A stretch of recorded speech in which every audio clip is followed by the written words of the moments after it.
So offers వచ్చినప్పుడు ఏమనిపించింది మరి? వెంటనే ఓకే చెప్పారా? ఇంట్లో పేరెంట్స్ ఏమన్నారు? అది పేరెంట్స్కి అయితే కొత్తదే, ఎందుకంటే కంప్లీట్గా ప్రొఫెషనల్ నుంచి ఏదో ఇంజనీర్, డాక్టర్, కలెక్టర్ అనుకుంటే ఏదో పోతున్నావు అన్నట్టు కదా. సో ఆబ్వియస్లీ కొంచెం కొత్తగానే ఉండే, వాళ్ళకి కూడా అడ్వెంచరస్గా అనిపించింది. ఏమైంది ఎటో ఎటో పోతుంది అన్నట్టు ఆలోచించారు.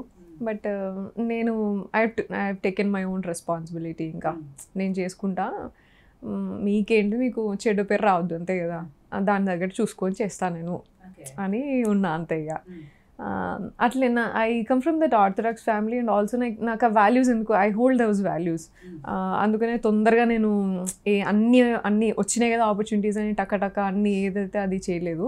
చూస్ చేసుకొని నాకు కంఫర్ట్ ఉన్న కాన్సెప్ట్స్ అండ్ పర్ఫార్మెన్స్ని చూపించే కాన్సెప్ట్స్ అటువంటివి చూస్ చేసుకొని చేసినాను ఇక. కానీ ఈ ఏజ్లో ఇంత మల్టీ టాస్క్ అనేది చాలా కష్టమైన విషయమే.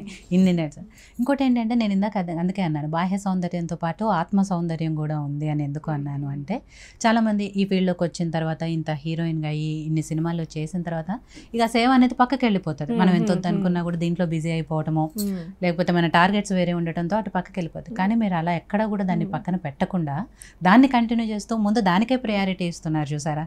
దానికోసం నేను అదే వాడాల్సి వచ్చింది. సో ఎలా బ్యాలెన్స్ చేయగలుగుతున్నారు ఇన్నిటిని?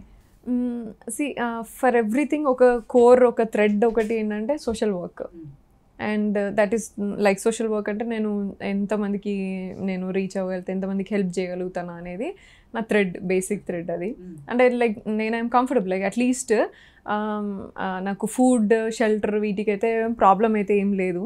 నేను చదువుకున్నా, నాకు పొటెన్షియల్ ఉన్నది. ఫ్రీలాన్స్ ఇట్లా చేసి కూడా నేను నా వర్క్ నేనైతే ఉండగలుగుతాను అని ఉండేది.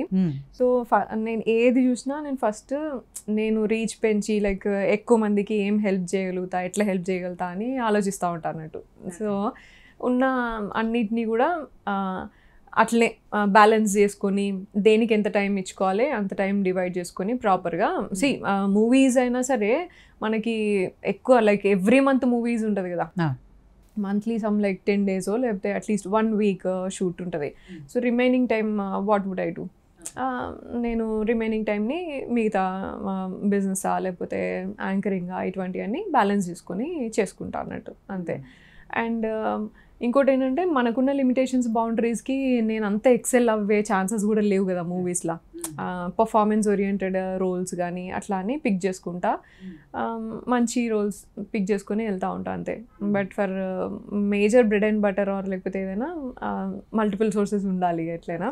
అండ్ మోస్ట్ ఆఫ్ టైమ్ నా ఇంట్రెస్ట్ అంతే. మల్టీ టాస్కింగ్ అంటే I believe every women or every person can do this, not at all an issue. అందరికి అదే 24 గంటలు ఉంటుంది, అందరు చేయగలుగుతారు. It's all about you believing in your self and మన ఇంట్రెస్ట్ ఏంటిది అనేది అంతే. Interest will put you forward. నువ్వు ఎందుకు చేస్తున్నావు, దేనికోసం చేస్తున్నావు అనేదే ఇంపార్టెంట్. అదే మనల్ని పుష్ చేస్తుంది. అండ్ మనం చేసే పని ఒక నలుగురికి ఉపయోగపడుతుందంటే ఆటోమేటిక్గా మనకు కూడా చేయాలనిపిస్తుంది. ఆ సెల్ఫ్ సాటిస్ఫాక్షన్ అనేది, అదొక సాటిస్ఫాక్షన్ అనేది ఒకటి కనబడిన తర్వాత దానిలో నువ్వు ఇక వెనకాల చూడ కోట్లు ఇచ్చినా కూడా అది రాదు. అదే